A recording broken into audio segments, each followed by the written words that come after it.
E estamos de volta com a parte 2 do informativo 889 do STJ, reiniciando agora com os julgados da segunda sessão. O primeiro deles foi inserido no Código Civil e é mais uma tese repetitiva ao tema 1210 do STJ, e a tese ficou da seguinte forma: nas relações jurídicas de direito civil e empresarial, a desconsideração da personalidade jurídica requer a efetiva comprovação do abuso da personalidade jurídica, caracterizado por desvio de finalidade ou por confusão patrimonial, nos termos exigidos pelo artigo 50 do Código Civil. É a teoria maior, sendo insuficiente a mera inexistência de bens penhoráveis e ou o encerramento irregular das atividades da sociedade empresária.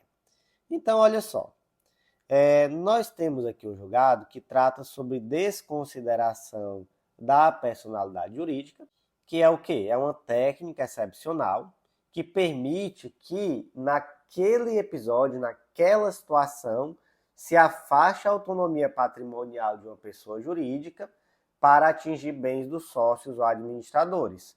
Quando? Aí depende, não é? Porque nós temos duas teorias que tratam sobre a desconsideração da personalidade jurídica e que as duas têm previsão no direito brasileiro, só que em situações distintas, não é? Nós temos a teoria maior e a teoria menor. Eu sempre gostei de decorar assim: teoria maior, maior número de requisitos; teoria menor, menor número de requisitos. Então, basicamente, quando é que se aplica a teoria menor? Onde é que ela está prevista? A menor, tá? A teoria menor, ela está prevista principalmente lá no Código de Defesa do Consumidor e também lá na Lei de Crimes Ambientais. E, basicamente, se afasta a necessidade de fraude, de abuso.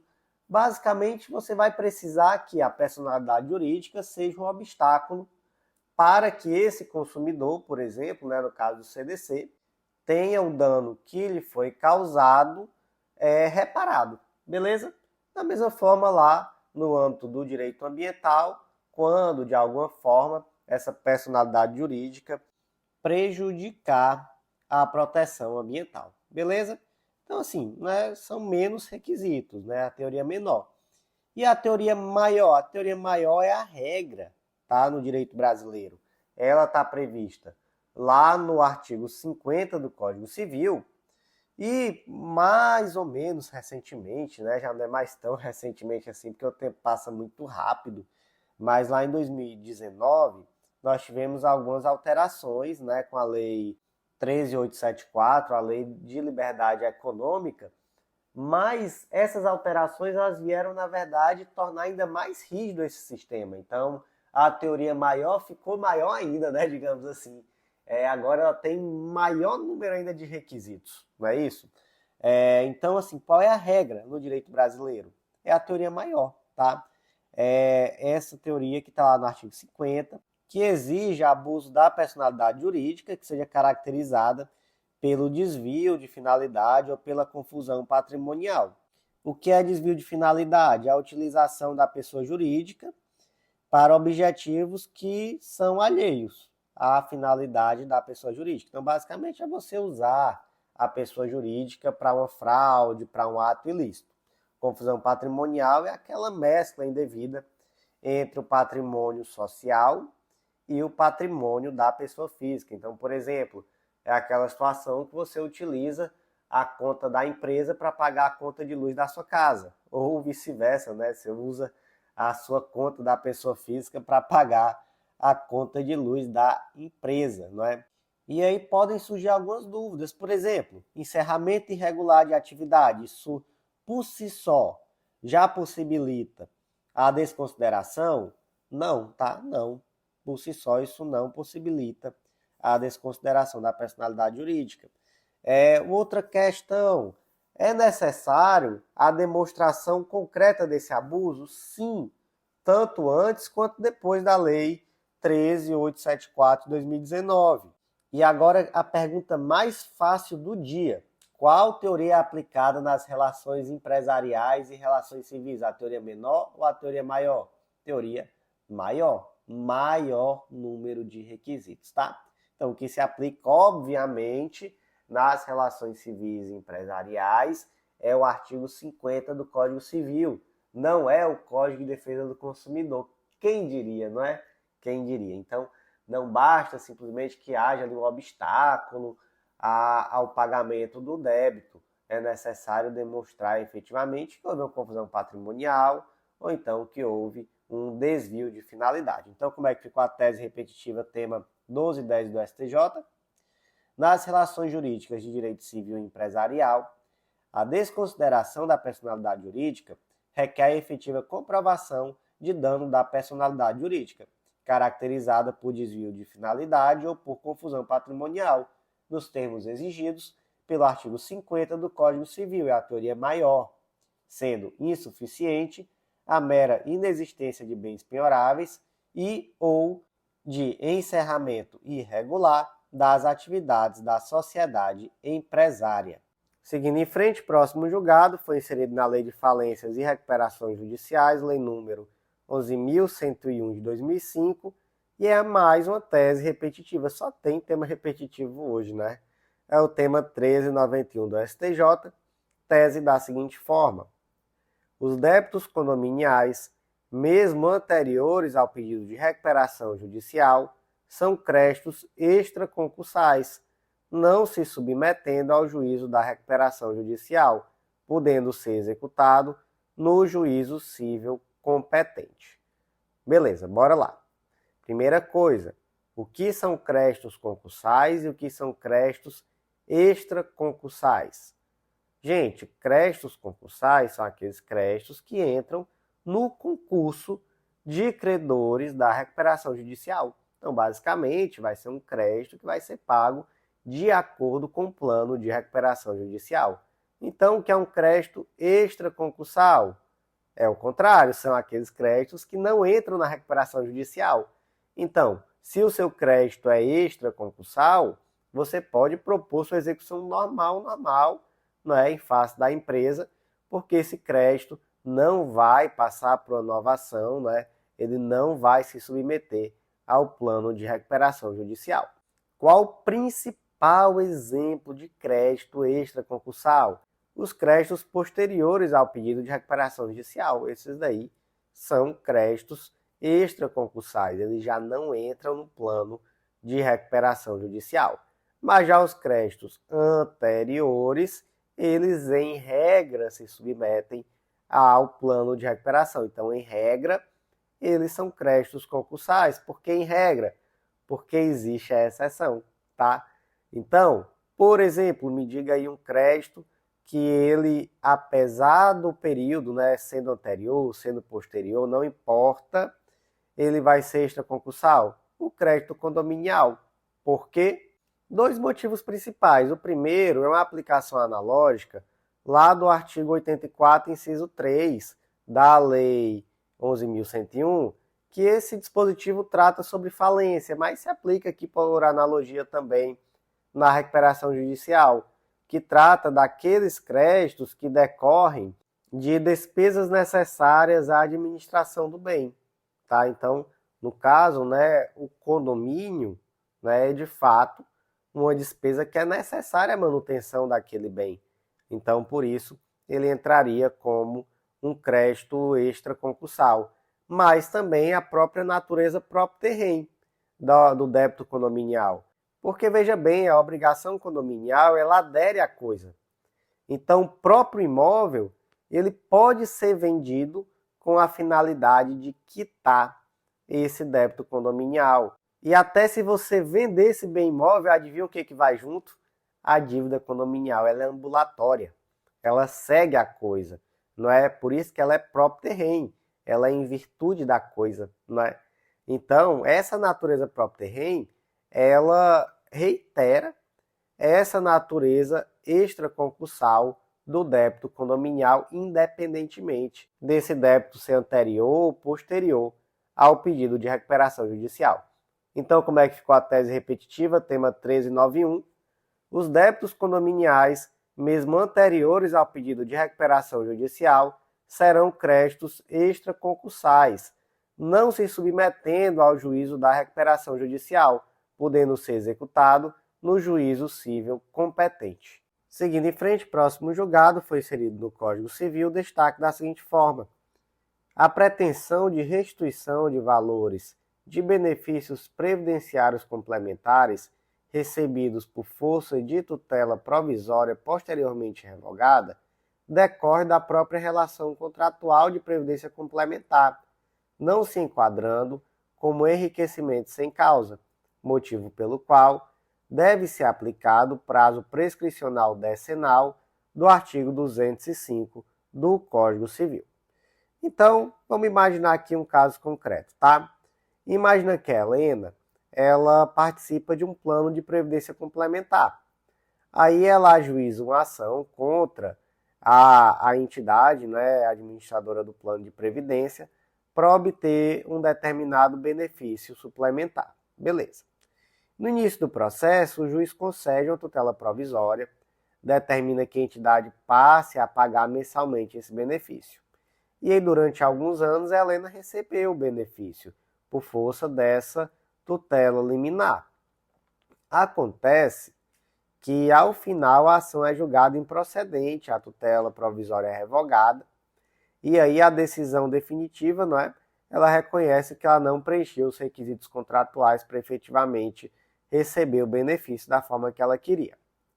A entidade de previdência complementar, então, ela busca a restituição dos valores que foram pagos durante a vigência dessa tutela provisória. A Helena sustenta, entretanto, que a pretensão estaria prescrita, porque a prescrição seria de 3 anos, porque se trataria de enriquecimento sem causa.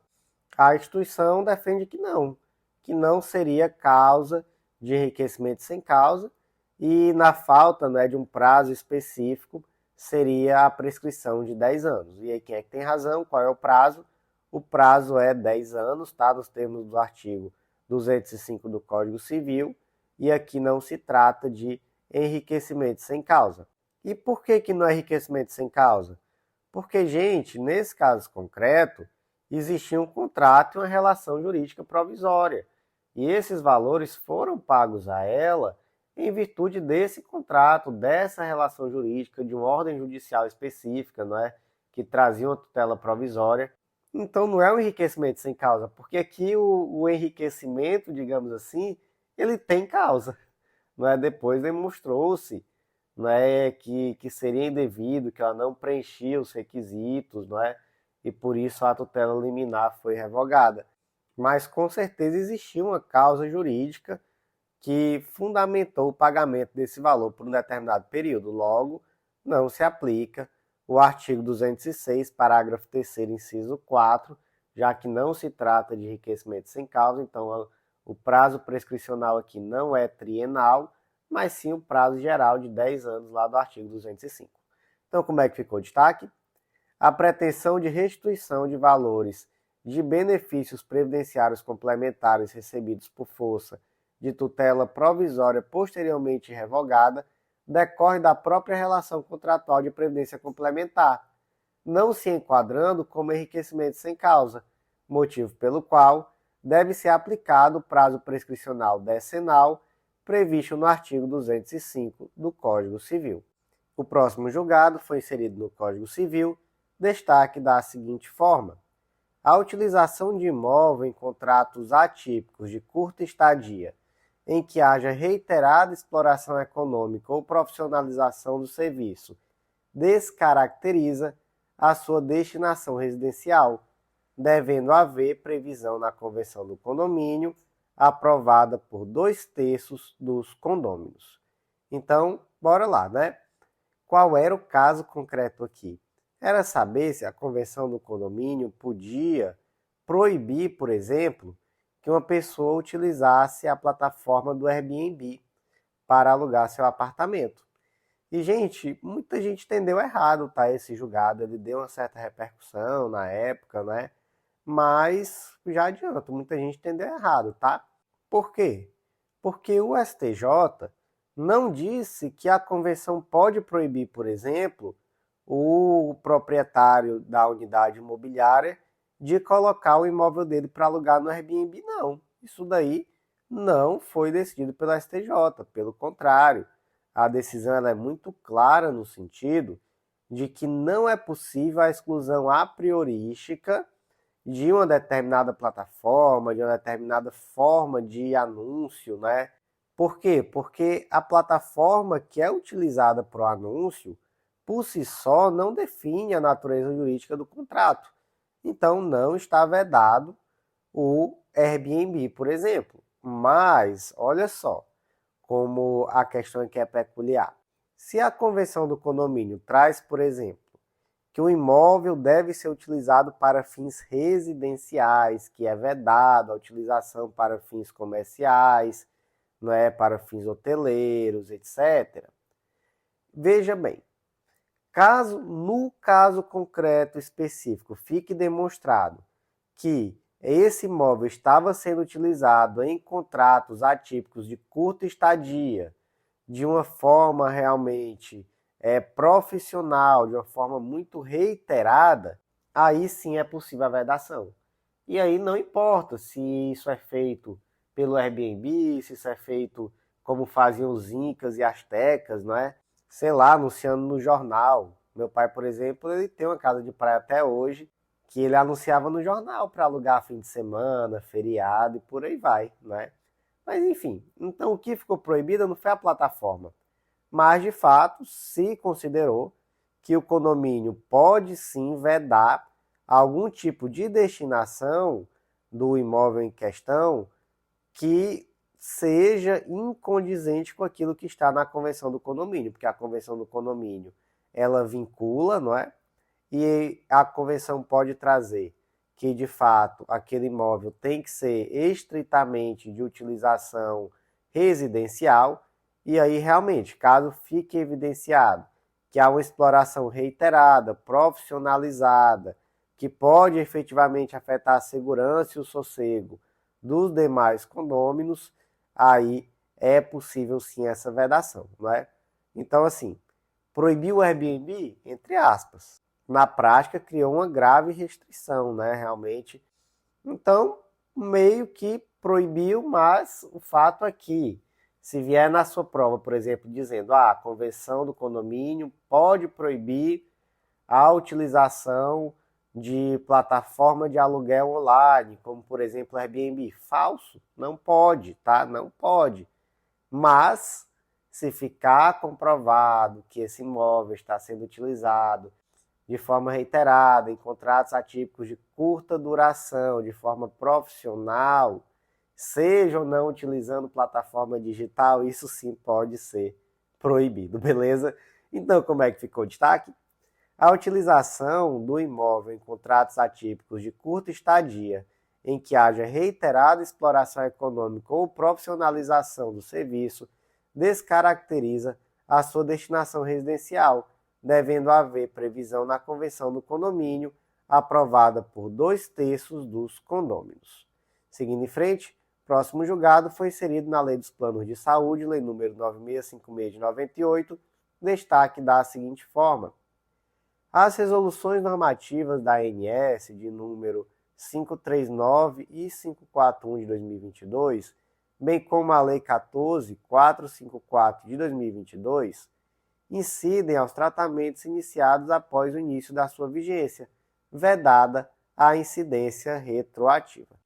Então, mais um julgado que trata sobre o tal do rol de procedimentos e eventos em saúde da ANS, tal do rol que vai trazer a cobertura mínima dos planos de saúde.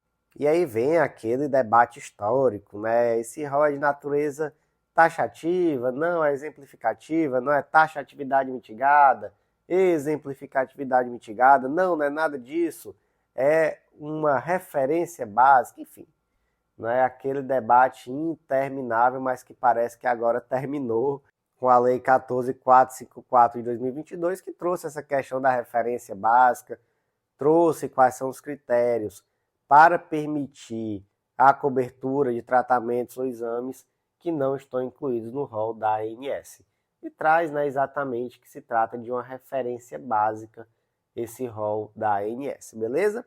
Primeiro ponto é que essa lei, não é, ela não tem eficácia retroativa. Então, ela é aplicada dali para frente. E também trata-se aqui de duas resoluções da ANS.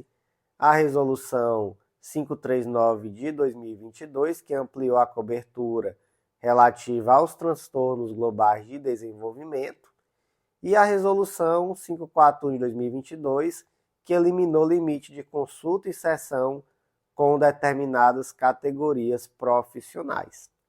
E aí, basicamente, né, a pergunta é se isso aqui pode ser aplicado de forma retroativa. Então, imagina, por exemplo, que a Helena é beneficiária do plano de saúde, ela em 2021 iniciou um tratamento multidisciplinar para o seu filho, que é diagnosticado com o transtorno do espectro autista.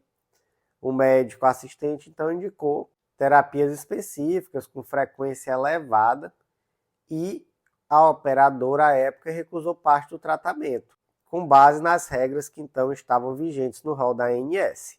Mas aí, né, vieram as resoluções 539 e 54 de 2022, trazendo tanto a necessidade de cobertura, não é, pelo plano de saúde desses métodos que ela pretendia, quanto também a questão da ausência de limite de sessões, né? Posteriormente também já veio a Lei 14.454 de 2022. Aí, qual é a pergunta? A Helena pode utilizar essa legislação posterior para requerer o custeio retroativo das sessões que na época o plano de saúde se recusou a custear? Não, tá? Não pode, porque o STJ entendeu que não há aplicação retroativa. Esses novos parâmetros eles são adotados dali para frente, então não seria possível condenar o plano de saúde a custear despesas anteriores à edição das resoluções normativas em questão. Então, como é que ficou o destaque? As resoluções normativas número 539 e 541 de 2022 da ANS, bem como a Lei 14.454 de 2022, incidem aos tratamentos iniciados após o início de sua vigência, vedada a incidência retroativa. Iniciando agora os julgados da terceira turma, o primeiro deles foi inserido no Código Civil, destaque da seguinte forma: é nulo o contrato bancário celebrado por analfabeto em terminal de autoatendimento sem observância da formalidade do artigo 595 do Código Civil. Então, qual é a formalidade do artigo 595 do Código Civil para começar? No contrato de prestação de serviço, quando qualquer das partes não souber ler nem escrever, um instrumento poderá ser assinado a rogo e subscrito por duas testemunhas. Então, olha só, nós temos aqui uma norma que é protetiva à pessoa analfabeta. Então, contrato de prestação de serviço assinado por essa pessoa tem que ser assinado a rogo e subscrito por duas testemunhas. Qual o problema? O problema é que hoje nós temos essa facilidade, não é, de realizar contratos digitais, muitas vezes através do nosso celular mesmo, né, do nosso smartphone. E aí, obviamente, isso é uma coisa boa no geral, isso facilita muito a vida de todo mundo, mas, por óbvio, isso também ampliou a quantidade de golpes, isso também amplia a quantidade de ofertas de crédito abusivo, né, ofertas que são realizadas por meio digital, sem cientificar direito a pessoa daquilo que ela está contratando, daquilo que ela está recebendo. E aí nós temos aqui, não é, essa percepção de que não é possível abrir mão dessa formalidade do artigo 595 do Código Civil para convalidar um contrato digital que foi feito em terminal de autoatendimento por pessoa analfabeta, em seu prejuízo. Por quê? Porque nós temos uma pessoa hipervulnerável, não é? E não é possível proteger a autonomia privada de forma substancial dessa pessoa analfabeta sem ter a percepção de que se trata de uma pessoa hipervulnerável, de uma pessoa que de fato necessita de uma maior proteção. Então está aqui a tese defensiva que você precisa para aquele caso, daquele senhorzinho analfabeto que eventualmente está sofrendo um desconto de um empréstimo consignado, alguma coisa do tipo, na sua conta corrente, ele afirma que não fez esse empréstimo e quando chega a contestação do banco, está lá a selfie dele sorrindo para a câmera. Mas aí você diz, não, mas esse contrato ele não seguiu a formalidade lá do artigo 595, ele não foi assinado a rogo, não teve duas testemunhas, então não há nada que demonstre que ele foi efetivamente cientificado do que estava acontecendo naquele momento, beleza? Então como é que ficou o destaque? É nulo o contrato bancário celebrado por analfabeto em terminal de autoatendimento sem observância da formalidade do artigo 595 do Código Civil. Seguindo em frente, próximo julgado inserido no Código Civil, destaque da seguinte forma: os pais são administradores e usufrutuários dos bens dos filhos menores e, salvo justo motivo concretamente observado, têm legitimidade para levantar valores depositados em prol desses filhos. Então, primeiro ponto, né? Artigo 1689 do Código Civil. O pai e a mãe, quanto no exercício do poder familiar, 1. São usufrutuários dos bens dos filhos e 2. Têm a administração dos bens dos filhos menores sob sua autoridade. Então, os pais são usufrutuários e têm a administração dos bens dos filhos menores que estão sob sua autoridade. Aí imagina-se uma situação de que uma determinada criança recebe uma indenização judicial, o valor está depositado em juízo em favor da criança, e aí o pai peticiona pedindo um alvará para levantar os valores. É o que o juiz diz? Não, não, não. O valor vai ficar retido até a criança fazer 18 anos, porque a obrigação de sustentar, criar e educar a filha é dos pais, e por conta disso, os pais não podem sacar esse dinheiro, nem que seja sobre esse argumento de que vai usar o valor para se reverter em favor da criação, da educação e do sustento dos filhos. Gente, que maluquice, né? Não faz nenhum sentido. Salvo se houver qualquer notícia de que há conflito de interesse, abandono, abuso, dilapidação patrimonial, risco concreto, aí ok. Mas sem qualquer demonstração nesse sentido, aí vai para a regra, né? Os pais são usufrutuários e administradores dos bens dos filhos menores sobre sua autoridade, beleza? Então, como é que ficou o destaque? Os pais são administradores e usufrutuários dos bens dos filhos menores e, salvo justo motivo concretamente observado, têm legitimidade para levantar valores depositados em prol desses filhos. Gente, eu vou ficar por aqui, tá? Mas já volto com a parte 3 do nosso informativo, já reiniciando nos julgados da 4ª turma do STJ, e eu aguardo vocês lá.